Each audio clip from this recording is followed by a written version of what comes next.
எந்த அளவுக்கு விவரமாக இருக்கின்றார் என்பதற்கு 4 நாட்களாக நடந்து வரக்கூடிய ஒரு சம்பவம். நீங்க எல்லாம் பேப்பர்ல படிச்சிருப்பீங்க. ஊப்பில ஒரு சாமியார் ஒரு கனவு கொண்டாராம். அந்த கனவை உண்மைப்படுத்துவதற்காக மத்திய அரசாங்கம் தொல்பொருள் ஆராய்ச்சி நிறுவனத்தை வச்சு அகழ்வாராய்ச்சி செய்து கொண்டிருப்பதா ரொம்ப பரபரப்பா செய்திகள் நீங்கள் படித்திருப்பீர்கள். ஊபியின் உன்னாவ் மாவட்டத்தில் ராஜா ராவ் ராம் பக்சிங் அப்படின்ற ஒரு மன்னர் 1857 வாழ்ந்துகிட்டு இருந்திருக்காரு. அவர் ஒரு குறுநில மன்னர். அவருடைய அந்த கோட்டைக்கு அடியில கிட்டத்தட்ட 1000 டன், அதாவது 10 லட்சம் கிலோ தங்கத்தை அவர் அவருடைய கோட்டைக்கு அடியில புதைச்சு வச்சிருந்தாராம். இந்த புதைச்சு வச்சிருந்த அந்த மன்னர் என்ன செஞ்சிருக்காரு, இப்ப ரீசெண்டா போன வாரம் அந்த சாமியாருடைய கனவுல இந்த மாதிரி இந்த கோட்டைக்கு அடியில நான் நகையை புதைச்சு வச்சிருக்கேன், நீ அதை தோண்டி எடுத்து நாட்டு மக்களுக்கு நீ செலவு பண்ணு அப்படின்னு சொல்லி அந்த மன்னர் இந்த சாமியாருடைய கனவுல, இந்த சாமியார் பேர் சோபன் சர்க்கார் அப்படின்ற சாமியாருடைய கனவுல சொன்னாராம். இந்த சாமியார் மத்திய மாநில அரசாங்கத்துக்கு கடிதம் எழுதி மத்திய அமைச்சர் சரண்தாஸ் மகந்தி அப்படின்றவருடைய உத்தரவு பேர்ல அகழ்வாராய்ச்சி பண்ணி கொண்டிருக்கக்கூடிய கிறுக்குத்தனத்தை நிறைவேற்றி வருகின்றார்கள். எந்த அளவிற்கு விவரம் கட்டத்தனமாக இருக்கின்றார் என்பதற்கு இதெல்லாம் ஒரு மிகப்பெரிய ஆதாரமாக இருக்கின்றது சோழர்களே. அதாவது எவனாவது என்னத்தையாவது சொல்லிட்டான்னா அதை அப்படியே நம்பிக்கொண்டு நாங்க தோண்ட போறோம் என்று கிளம்பி இருக்கக்கூடிய ஒரு கேடுகட்ட ஆட்சியாளர்கள் இருக்கக்கூடிய ஒரு நிலைமையை நாம பார்க்கின்றோம். இது உண்மையா? இப்படி ஒரு சாமியார் ஒரு கனவுல சொல்லி இருக்கிறாருன்னா அது உண்மையா இருக்குமா என்று ஏதாவது கொஞ்சமாவது சிந்தித்தார்களா? குறுநில மன்னர் அவர், அந்த ராஜா ராவ் ராம் பக்சிங்கிறாங்களே, அவர் ஒரு குறுநில மன்னர். குறுநில மன்னர்கிட்ட 10 லட்சம் கிலோ தங்கம் இருக்க வாய்ப்பு இருக்கா? இந்த 10 லட்சம் கிலோ தங்கத்தை மட்டும் தோண்டி எடுத்துட்டா 12 வருஷத்துக்கு இந்தியாவில் தங்கத்தையே இறக்குமதி செய்ய தேவையில்லையா? அந்த அளவுக்கு தங்கம் இருக்குது. அந்த அடிப்படையில் 10 லட்சம் கிலோ தங்கம்னு சொல்லி இருந்தானா, ஒரு 2 நாளைக்கு முன்னாடி செஞ்சுட்டா இன்னொரு கோயிலை காட்டி அதுல 2500 டன் தங்கம் இருக்கு உள்ள, அதுக்கு அடியில தோண்டினீங்கன்னா 25 லட்சம் கிலோ தங்கம் இருக்கின்றது என்று சொல்லி 2500 டன் தங்கம் வேணும்னா அந்த இடத்துல தோண்டுங்கட்டான் அந்த சாமியார். இப்ப அந்த இடத்துலயும் தோண்ட போறாங்க. இப்ப கடைசியில் என்னன்னா, இந்த அகழ்வாராய்ச்சி தோண்டக்கூடிய ஆளுகள்கிட்ட போய் பேட்டி எடுக்கிறாங்க. எதுவும் இருக்க வாய்ப்பு இருக்கா? உள்ள ஏதாவது உலோகம் இருக்கிறது மட்டும் தெரியுது, தோண்டி பார்த்தாதான் என்ன உலோகம்னு தெரியும் அப்படின்றாங்க. மண்ணுக்கு அடியில ஏதாவது உலோகம் இருக்கத்தாண்டா செய்யும் மடையங்களா? தோண்டி பார்த்தா தான் தெரியும் அது இரும்பா அல்லது செம்பா அப்படின்றது தோண்டினதுக்கு அப்புறம் தான் தெரியும். கடைசியில் உங்களுக்கு அல்வா கொடுக்க போறான்றது நல்லா தெரிஞ்சு போச்சு. கடைசியில் என்ன செய்வாங்க, இதுக்காக 1000 டன் தங்கத்துக்கு உண்டான செலவை விட கூடுதலா செலவு பண்ணி தோண்ட போறாங்க. அது என்ன பேட்டி கொடுக்குறாங்க. அதாவது 10 லட்சம் கிலோ தங்கம்ன்றது உள்ள இருக்கு அப்படின்னா ஒரு இடத்துல அது இருக்கும், அது பல இடங்கள்ல புதைச்சு வச்சிருப்பாங்க. எல்லா இடத்தையும் தோண்டணும் அப்படின்றாங்க. இவங்க கடைசியில் என்னன்னா இந்தியாவே தோண்டி இந்தியா முழுவதும் குழியா ஆக்க போறாங்கன்றது மட்டும் நல்லா தெரிஞ்சு போச்சு. கூடுதலுக்கு 25 லட்சம் கிலோ தங்கம் வேற சொல்லிட்டான். விட்டா பாகிஸ்தானையும் தோண்டினாலும் தோண்டுவாங்க. அந்த அளவிற்கு இவர்கள் கிறுக்கு பிடித்து அலையக்கூடிய ஒரு கேடுகட்ட தனத்தை செய்து வருகின்றார்கள். ஏன்னா இதுக்கு அதுல பாருங்க, அதுல இப்பயே கிளம்பிட்டாங்க. அந்த ராஜாவினுடைய 5ஆம் தலைமுறை வாரிசுகள் உள்ளவர் ஒருத்தவர் பேட்டி கொடுக்கிறாராம். தோண்டுனா 5ல் 1 பங்கு எங்களுக்கு கொடுத்துடணும், கிளம்பிட்டாங்க இப்பயே.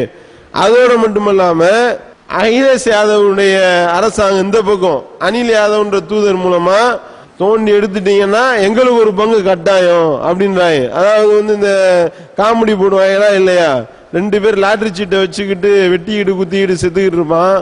ஏன்டா சண்டை போடுற அப்படின்னு போய் கேட்டா, என் நிலத்துல அவன் மாடு எப்படி மேயலாம், அவன் மேய விட்டானா நான் சும்மா விடுவேனா, எங்கடா இருக்கு நிலம், எங்கடா இருக்கு மாடு அப்படின்னு கேட்டா, இந்த லாட்டரி சீட்டுல காசு உளுந்து அதுக்கப்புறம் நான் நிலம் வாங்குவேன், அவன் மாடு வாங்குவான், அவன் மாட்டை கொண்டு என் நிலத்துல மேய விட்டானா நான் எப்படி விடுவேன் அப்படின்னு போடுவான்ல. அதுக்கு இதுக்கு ஏதாவது வித்தியாசம் இருக்கின்றதா? அந்த கிறுக்கைய பண்றதுக்கும் அந்த காமெடி ஏதாவது வித்தியாசம் இருக்கின்றதா? இல்லாத புதையலுக்கு இப்ப அடிதடி சண்டையா? இது மத்திய அரசுக்கா மாநில அரசுக்கு சொந்தமா இந்த புதையல் அப்படின்னு சொல்லிட்டு அகிலேஷ் யாதவ்ட்ட பேட்டி கேட்கிறாங்க. உடனே அவரு சொல்றாரு, அது வந்து தோண்டி எடுத்ததுக்கு அப்புறம் தான் அதை பார்க்கணும்.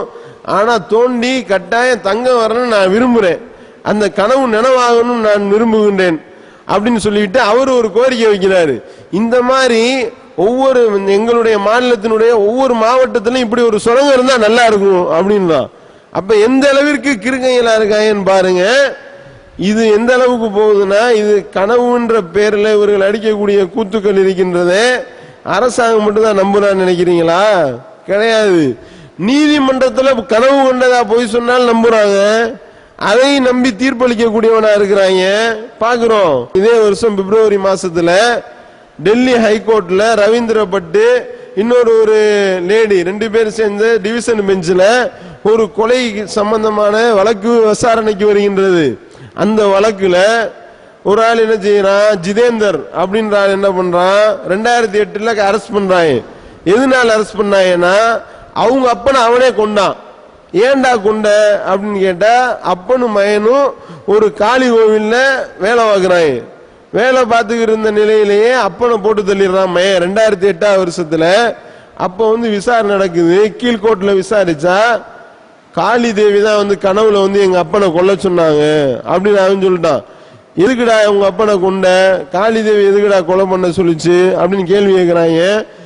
அதாவது எனக்கு என் முண்டாட்டிக்கும் சண்டை, உனக்கும் முண்டாட்டிக்கும் சண்டைனா எதுக்குடா உங்க அப்பனை போய் கொள்ற அப்படின்னு சொல்லி கீழ்கோர்ட்ல கேட்கும் பொழுது, எங்க அப்பனை கொலை பண்ணா எல்லா பிரச்சனையும் சால்வ் ஆயிரும் சொன்னாங்க. அதுதான் பிரச்சனையே ஆரம்பமாயிருக்கு. இவனை தூக்கி உள்ள வைக்கிறதுக்கு, இவனுக்கு மரண தண்டனை விதித்து கோர்ட்டு தீர்ப்பளிக்கிறது கீழ்கோர்ட்டு. இதை போன பிப்ரவரி மாசம் விசாரணை பண்றாங்க. விசாரணை பண்ணி ஏன்பா கொலை பண்ண அந்த ரவீந்திர பட்டி கேட்கிறாரு. உடனே இவன் சொல்றான், காளி தான் சொன்னா, நான் கொலை பண்ணல, காளி தான் என்னை கொலை பண்ண சொன்னா அப்படின்னு. அந்த ஸ்டேட்மெண்ட்டை ஏற்றுக்கொண்டு இவரா கொலை பண்ணாரு, அந்த அம்மா காளியாத்தா வந்து இவருடைய கனவுல வந்து கொலை பண்ண சொன்னா இவர் என்ன பண்ணுவாரு, தீர்ப்பு சொல்றாங்க.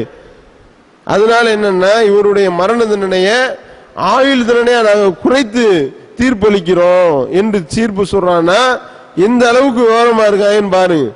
கனவுன்னு சொன்னா உடனே எல்லாத்தையும் நம்பிடுறாங்க. அப்படியே கனவுல வந்து நீங்க வந்து உச்ச நீதிமன்ற நீதிபதி ஆக போறீங்கன்னு சொல்லி அந்த அம்மா சொன்னாங்கன்னு சொன்னா உடனே நம்பிடுவாங்க.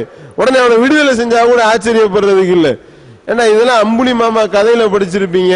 பாலமித்ரான்னு சொல்லிட்டு சின்ன பசங்க வந்து சிறுவர் மலர்ல படிக்கக்கூடிய கதையெல்லாம் நம்பி இவன் வந்து தோண்டா கூட ஆச்சரியப்படுறதுக்கு இல்ல. அதுதான் நிலைமையா இருக்க போகின்றது. ஏண்டா வந்து தமிழ்நாட்டில் ஹைகோர்ட் பக்கத்துல தோன்றீங்க, ஹைகோர்ட்டை ஏண்டா தோண்ட போறீங்கன்னு கேள்வி கேட்டா, இல்ல பாட்டி வந்து சோறு விட்டுறப்ப ஒரு கதை சொன்னாங்க, அந்த கதையில ஒரு தங்க புதையல் உள்ள இருக்கிறதா கேள்விப்பட்டோம், அதுக்காக தோண்ட சொன்னோம் என்று சொல்லி சொன்னால் கூட ஆச்சரியப்படுவதற்கு இல்லை. அப்படி நிலைமை போய் கொண்டிருக்கின்றது. கனவுன்றது மக்களை மடையர்களாக்குவதற்கு ஒரு இலகுவான வழியை ஆக்கி வைத்திருக்கின்றார்கள். இது வந்து பச்சை பிள்ளைக்கும் தெரியும். மதுரை ஆதீனம் சொன்னாரா இல்லையா, ஏயா வந்து நித்யானந்தாண்டவனை கொண்டு போய் இளைய ஆதீனமா கூப்பிட்டீங்க அப்படின்னு கேட்டா, சிவபெருமான் கனவுல வந்து சொன்னாரு. சிவபெருமான் சொல்லலையா, இந்த நித்யானந்தாவை இளைய ஆதீனமா போட்டா உன்னை தூக்கி போலீஸ் உள்ள வைக்கணும்னு சொல்லி சொல்லலையா சிவபெருமான், அதை சொல்லாம விட்டாரு அப்படின்னு சொல்லி இளைய ஆதீனத்திலிருந்து நீக்கினாரா இல்லையா? இதை பார்த்தோமா இல்லையா? அப்போ வந்து இந்த கனவு என்ற பேர்ல சொல்லக்கூடியது எல்லாமே வந்து டுபாக்கூர் வேலைகளா தான் இருக்கும். எவனா வந்து பெரிய கட்டி ஆபரேஷன் போனா ஏதாவது தர்காவுக்கு போ அப்படின்னு, எதுக்கு தர்கால போய் நைட்டு படுத்தீங்கன்னா சரியா போயிடும், நைட்டு படுத்து காலையில எந்திரிச்சு அப்புறம் சரியாகும்னு கேள்வி கேட்டோம்னா, நைட்டோட நைட்டா கனவுல வந்து அவளே ஆபரேஷன் பண்ணிடுவாரு அப்படின்னு பார்த்தோமா இல்லையா? எத்தனை தர்காக்கள்ல இப்படி ஏச்சுக்கிட்டு இருக்கிறத நம்ம பாக்குறோம். இதெல்லாம் வந்து மக்களை வந்து மடையர்கள் ஆக்கி கொண்டிருக்கிறார்கள் கனவுன்ற பேர்ல. போன முந்தானேத்து நான் கனவுல பார்த்தேன், நீங்க வந்து என்கிட்ட வந்து 5000 ரூபாய் கடன் வாங்கிட்டு போனீங்களா இல்லையா அப்படின்னு கிளப்பாங்க திடீர்னு. அந்த அவுளியா வந்து உங்கள்ட்ட 5000 ரூபாய் வாங்கிக்கிற சொல்லி சொன்னாரு. இப்படிப்பட்டவங்களை எப்படி பதில் சொல்லணும்? நேத்து என் கனவுல அதே அவுளியாவே வந்தாரு, உன்கிட்ட வந்து 10000 ரூபாய் வந்து உன்கிட்ட கொடுக்க சொன்னாரு, கொடுத்தானே, அந்த 10000 ரூபாய் அங்கன்னு கேள்வி ஓடிடுவாங்க. இதுதான் நிலைமை. அப்ப வந்து இவர்கள் மாதிரி இவர்களுடைய பாணிலேயே போய் தான் டேக்கிள் பண்ண வேண்டி இருக்கின்றது. அப்ப உள்ள நிலைமை என்னன்னா, கனவுன்ற பேர்ல ஈஸியா ஏச்சிடலாம். என்னுடைய கனவுல இயேசுநாதர் வந்தாரு, எனக்கு வந்து இப்படி கட்டளை இட்டாரு, நான் தான் இந்த தேவாலயத்தினுடைய பாதுகாப்புன்னா உடனே நம்பிடுறேன். பாக்குறோமா இல்லையா? இதுதான் நிலைமையாக இருக்கின்றது. கனவு என்பது பொய் சொல்வதற்கு எளிதான வழி. இப்போ ஒருத்தவரை சொல்லி இந்த அவர் இருக்காரு, நீங்க வந்து என் கனவுல நேற்று வந்தீங்க இல்லையா அப்படின்னு சொன்னா இவர் மறுக்க முடியுமா? அப்படியா, வந்தாலும் வந்திருப்பேன் அப்படின்னு தான் சொல்ல முடியும். காரணம் என்ன? மறுக்க முடியாது. ஆதாரம் காட்ட முடியாது. நான் கனவு காணும் போது என்னோட 2 பேர் சேர்ந்து வந்தா கனவு காண முடியும். இந்த கனவுல இவர் வர்றாரா இல்லையான்னு செக் பண்றதுக்கு முடியாது. அப்படின்னும் பொழுது இதை வந்து உட்டடிக்கிறதுக்கு அழகான வாய்ப்பாக இந்த அயோக்கியர்கள் பயன்படுத்தி கொண்டிருக்கின்றார்கள். அது இந்த கிறுக்கங்களுக்கு தெரியாம இப்ப வந்து அகழ்வாராய்ச்சியை தோண்டிட்டு இருக்கிறாங்க. கடைசியில எல்லா காசும் வீணா போய் இந்த நிலைமை என்ன ஆக போகுதுன்னா, ஏண்டா இத்தனை அடி ஆழத்துக்கு தோண்டி இந்தியா முழுவதும் தோண்டிட்டோண்டா, எங்கடா தங்கம் அப்படின்னு கேட்டா, அதே ராஜாவே திரும்ப கனவுல வந்தாரு, அதை நான் எடுத்து வேற இடத்துல மாத்திட்டேனே உனக்கு தெரியலையா அப்படின்னு சொல்லி நேத்து வந்து சொன்னாரு. கனவுல சொன்னாங்கன்னா அந்த சாதி சாமியார் சொன்னான்னா இவன் தலையில துண்டை போட்டு போகக்கூடிய ஒரு நிலைமை தான் இருக்கின்றது. இதுல பெரிய காமெடி என்னன்னா, கேட்டா ரொம்ப வாயால சிரிக்க மாட்டீங்க, அப்படிப்பட்ட காமெடி. இந்த மத்திய அரசாங்கத்தினுடைய இந்த செயலை நரேந்திர மோடி கண்டிச்சிருக்காராம். என்னப்பா இந்த மாதிரி மூட நம்பிக்கையில் இருக்கிறீங்க, மத்திய அரசாங்கம் என்ன பண்ணிட்டு இருக்கு அப்படின்னு சொல்லி நரேந்திர மோடி இதை கண்டிச்சாராம். இதுதான் இருக்கிறதுலேயே இந்த வருடத்தினுடைய மெகா ஜோக்கு. நரேந்திர மோடிக்கு கண்டிப்பதற்கு அருகதை இருக்கின்றதா? இவங்க வந்து மூட நம்பிக்கையினுடைய கேந்திரமாக பாஜக திகழ்ந்து கொண்டு மத்திய அரசாங்கம் செஞ்சதை கண்டிக்கிறதா அவங்க சொல்றாங்க. இன்ஷா அல்லாஹ் நாளைக்கு இவங்க என்னென்ன மாதிரிலாம் வந்து மூட நம்பிக்கையினுடைய கேந்திரமா இருந்தாங்க அப்படின்றத பத்தி கிளிக்க இருக்கின்றோம். நாளைக்கு அதனுடைய தொகுப்பை நாம காணவிருக்கின்றோம் என்று கூறி நிறைவு செய்கின்றேன். வாயுதவானாலும் அல்ஹம்துலில்லாஹி ரப்பில் ஆலமீன்.